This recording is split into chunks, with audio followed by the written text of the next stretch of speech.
Selamat malam, perkenalkan nama saya Alfian. Kali ini saya akan menjelaskan tentang basis data satu, yaitu tentang sistem basis data. Oke, kita mulai sekarang. Yang akan kita pelajari kali ini adalah definisi basis data, sistem basis data, komponen basis data, abstraksi data, dan bahasa basis data. Kita masuk ke pembahasan pertama, definisi basis data. Oke, basis data bisa disebut dengan lemari arsip atau penyimpanan data. Basis data terdiri dari dua kata, basis dan data. Basis adalah markas atau gudang, sedangkan data adalah representasi fakta dunia nyata yang mewakili suatu objek dan direkam dalam bentuk angka, huruf, teks, gambar, maupun suara. Jadi data yang kita gunakan dalam basis data adalah data yang real, yang nyata. Definisi basis data. Basis data adalah himpunan kelompok data yang saling berhubungan, yang diorganisasi sedemikian rupa sehingga dapat dimanfaatkan kembali dengan cepat.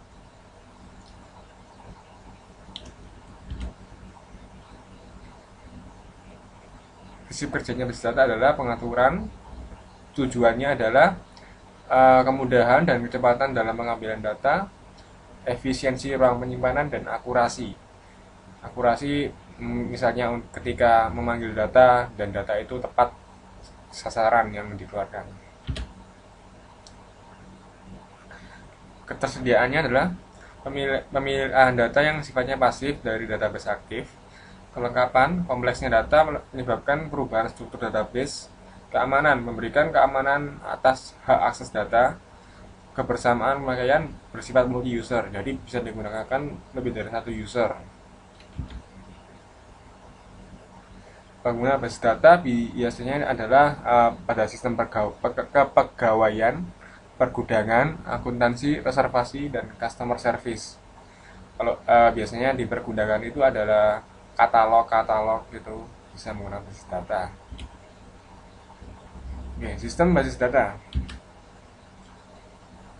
Sistem adalah tatanan yang terdiri atas sejumlah komponen fungsional yang saling berhubungan dan memenuhi suatu pekerjaan tertentu. Sistem basis data sendiri adalah sistem yang terdiri atas sekumpulan tabel yang saling berhubungan dengan sekumpulan program yang memungkinkan berbagai user dan program lain dapat mengakses dan memanipulasi tabel tersebut. Contohnya, yang biasa kita gunakan adalah MySQL.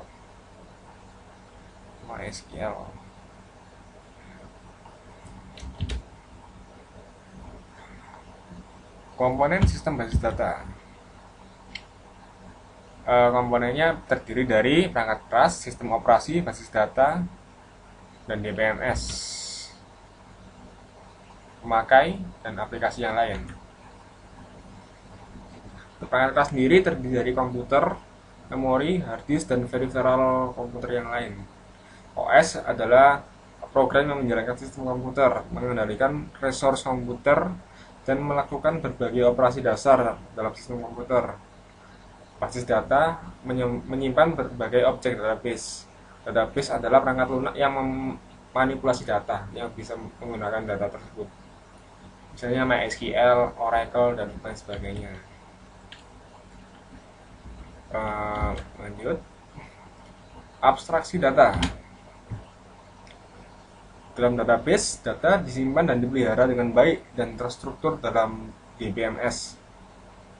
Oleh DBMS, sistem menyembunyikan detail tentang bagaimana data disimpan dan dipelihara sehingga seringkali data yang terlihat oleh user berbeda dengan data yang tersimpan secara fisik. Abstraksi data merupakan tingkatan dalam melihat bagaimana menampilkan data dalam sebuah sistem database. Terdapat 3 level abstraksi data: level fisik, konseptual, dan pandangan. Level fisik adalah level terendah dalam abstraksi data, yang menunjukkan bagaimana sesungguhnya suatu data disimpan. User melihat data sebagai gabungan dari struktur data dan datanya sendiri. Tingkatan ini berurusan dengan alokasi penyimpanan data dan indeks, deskripsi record untuk penyimpanan, penempatan record data, teknik kompresi, dan enkripsi data. Untuk level konseptual menggambarkan data yang sebenarnya disimpan dalam database serta hubungannya dengan data yang lain. Berisi struktur logika database yang hanya dapat dilihat oleh DBA. Tingkat konseptual ini menyatakan entitas, constraint, informasi semantics, informasi keamanan. Level pandangan adalah level tertinggi dari abstraksi data yang hanya menampilkan sebagian dari database. Tidak semua user membutuhkan semua data dalam database. Jadi tadi kita dapat simpulkan level fisik adalah level yang terendah. Jadi itu file murni yang hanya bisa dibaca oleh DBMS. Kita tidak bisa mengerti. Nah, untuk level konseptual itu seperti menggunakan phpMyAdmin itu level konseptual. Jadi kita bisa melihat tabel-tabel yang tersimpan dalam database tersebut. Untuk level pandangan itu yang kita viewkan melalui query. Misal kita mengambil nama seseorang untuk menampilkan informasi yang dia miliki. Kita masuk ke bahasa basis data. DBMS merupakan perantara antara user dengan database. Cara komunikasi diatur dalam suatu bahasa khusus yang telah ditetapkan oleh DBMS. Contohnya SQL, DB, SQL, dan lain sebagainya. Bahasa database dibagi dalam dua bentuk, DDL dan DML. DDL adalah digunakan untuk membuat tabel baru, indeks, mengubah tab, tabel, menentukan struktur tabel dan lain sebagainya. Hasil dari kompilasi perintah DDL berupa kumpulan tabel yang disimpan dalam file khusus, yaitu kamus data. Kamus data merupakan metadata, yaitu data yang mendeskripsikan data sesungguhnya. Data dictionary akan selalu diakses dalam satu operasi database sebelum satu file data yang sesungguhnya diakses. Untuk DML sendiri digunakan dalam memanipulasi dan pengambilan data pada database. Manipulasi dapat mencakup pemanggilan data yang tersimpan dalam database, query, menyisipkan, insert, penghapusan data, delete, dan pengubahan data, update. Terdapat dua jenis DML, prosedural dan non-prosedural. Untuk yang prosedural menghendaki user untuk menspesifikasikan data apa yang diperlukan dan bagaimana cara mendapatkan data itu. Contohnya C, SQL, dan lain sebagainya.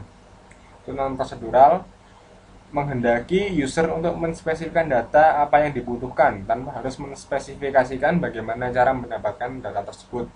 Contohnya SQL.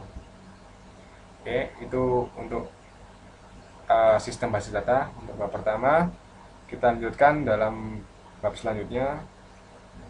Assalamualaikum warahmatullahi wabarakatuh.